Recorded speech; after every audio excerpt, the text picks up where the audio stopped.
ini adalah keterampilan dasar yang harus dimiliki oleh seorang helper. Ya. Helper dimanapun, social worker, psychologist, ya, psikolog, psikiater, dia harus paham bagaimana keterampilan ini. Pertama adalah keterampilan membuka percakapan. Lalu itu kalau misalnya konseling datang atau siswa datang, apa yang Bapak Ibu ketika mereka mau berbicara dengan Bapak Ibu, apa yang Bapak Ibu lakukan? Ada sisa dibantu. Makasih, apa kabar? Bisa saya banting? Oh ya. Jangan sampai kalah dengan resepsionis yang ada di hotel atau yang ada di Indo. Masa mereka sama datang di Indomaret, kita kamu lagi. Berikan ibu goreng. Iya. Kayaknya menghayati betul itu. Baik, jadi membuka keterampilan membuka percakapan. Nah, membuka percakapan ini ada dua Bapak Ibu. Keterampilan yang bersifat non verbal dan keterampilan yang sifatnya juga verbal. Kalau verbal jelas apa Bu? Lihat kata-kata, mengucapkan selamat, lalu menyambut mereka. Assalamualaikum, waalaikumsalam, selamat pagi, bla bla bla. Dan silakan duduk dan sebagainya. Tapi di dalam ilmu kita di bimbingan konseling atau di ilmu konseling, membuka percakapan itu tidak hanya sekedar kata, tetapi ada bahasa-bahasa lain atau alat komunikasi lain yang bisa kita lakukan. Ini salah satu dari bahasa yang kita lakukan, yaitu soler yang ada di pojok. Soler ya, bukan solar, karena solar mahal, jadi konseling soler. Bukan soleram juga ya. Kalau soleram itu anak yang manis. Oh, soledad juga bukan, itu Westlife ya. Oke, jadi membuka percakapan dengan melakukan apa yang disebut sebagai soler. Sebenarnya Carl Rogers itu salah satu bapak konseling kita ya. Konseling itu kalau di dalam proses terapeutik itu beliau mengatakan bahwa ketika konseling datang, fasilitasilah mereka dengan kondisi-kondisi yang memang membuat mereka nyaman. Apa itu? Ada yang tahu nggak? Kalau itu mungkin pernah diingat. Ada 3 biasanya yang disampaikan: empati, penghargaan tanpa syarat, positive regard, atau unconditional positive regard, penghargaan tanpa syarat, dan apa? Genuine. Bukan bunda ya, genuine ya, bukan. Genuine artinya asli, pakai shop. Asli, otentik, apa adanya. Ya. Jadi itu hal-hal yang disampaikan oleh Rogers. Tapi selain itu Bapak Ibu, kita penting untuk melakukan apa yang dinamakan sebagai soler. Soler ini adalah akronim di mana S sequarly. Sequarly itu maksudnya adalah kita duduk itu sejajar. Ibu ini kira-kira ada yang pakai? Enggak ya? Enggak.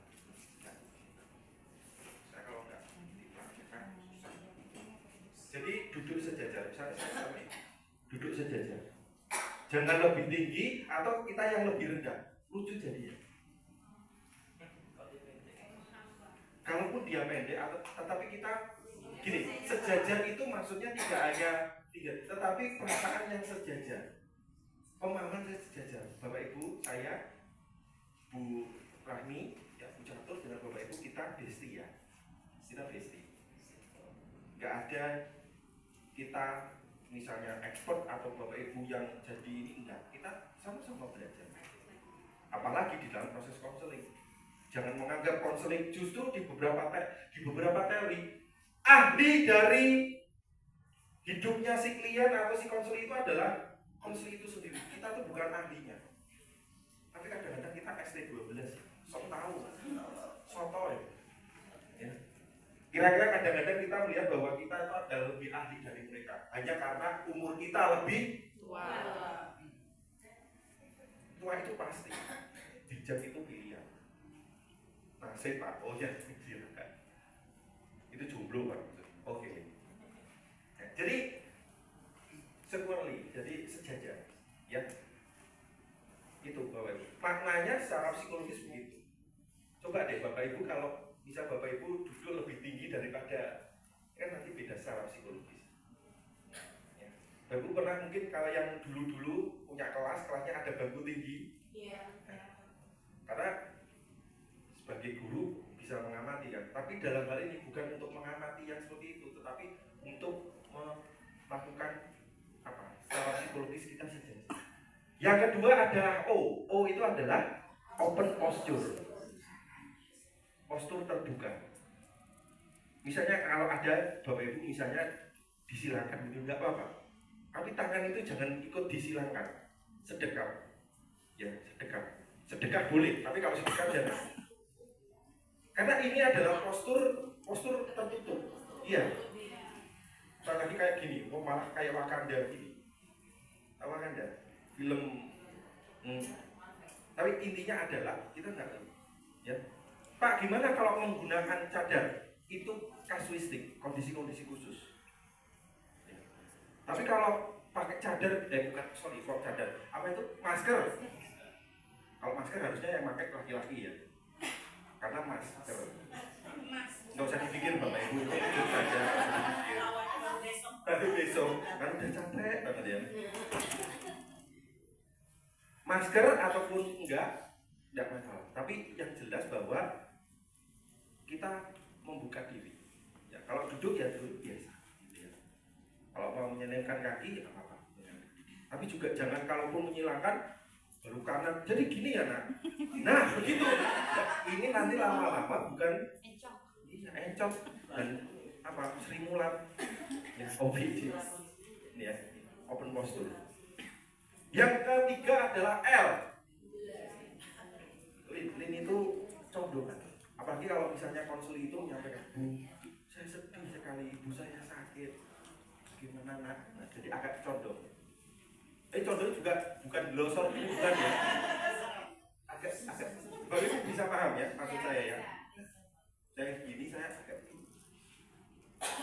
Sebenarnya yang tadi memberikan tadi telinga itu sebenarnya bagus, cuma jeleknya adalah kita nggak eye contact.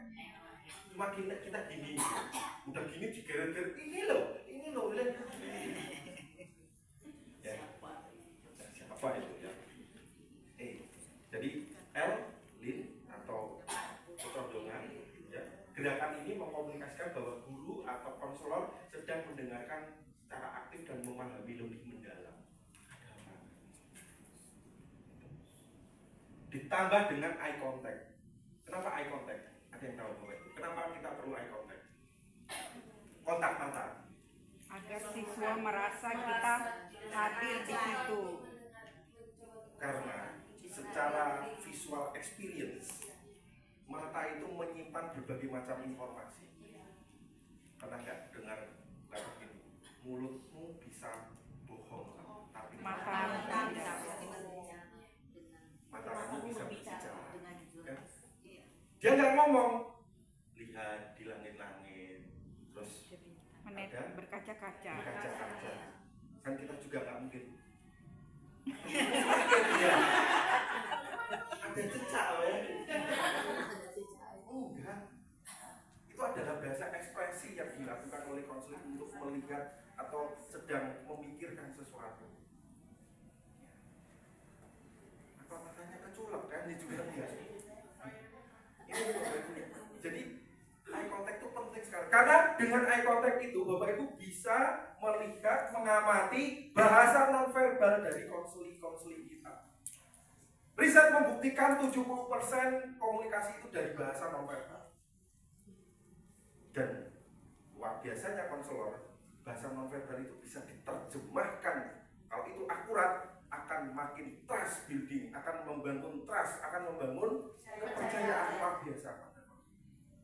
Betapa tidak ketika konselingnya memandang ya di langit-langit dan ada ya di matanya mulai berkaca-kaca, konselornya mengatakan sepertinya kamu sedang menghadapi sesuatu yang berat ya.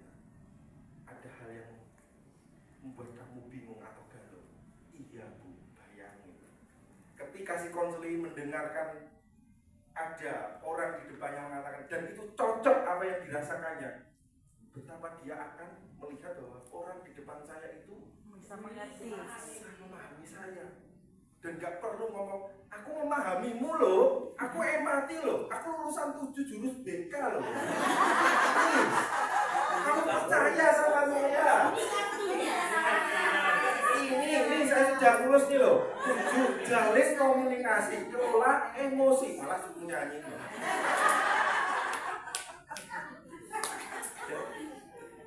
Gak penting itu, tapi bagaimana ketika kita merespon akurat, itu justru lebih cantik, lebih oke, dan lebih dalam. Saya selalu mengatakan, ya mau deep learning, bukan deep learning, sejatinya kalau BK itu tidak akan tergoyahkan.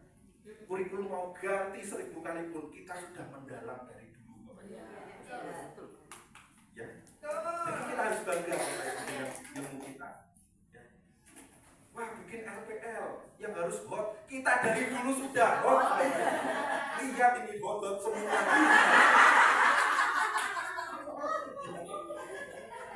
Iya nggak? Bikin apa itu tujuan umum, tujuan khusus harus hot. Apanya yang mau hot?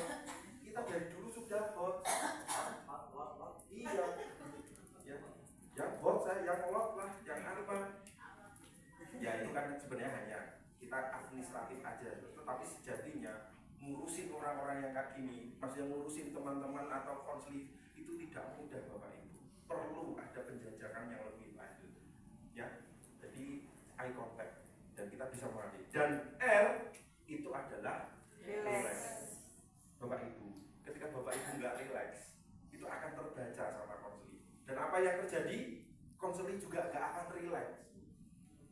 Dari tadi berapa menit konselornya bingung aja dengan duduknya. Gimana sih? Rupanya bisu, Pak. Bisulan. Ibu maaf, apakah ibu wasit? Apa ibu bisulan?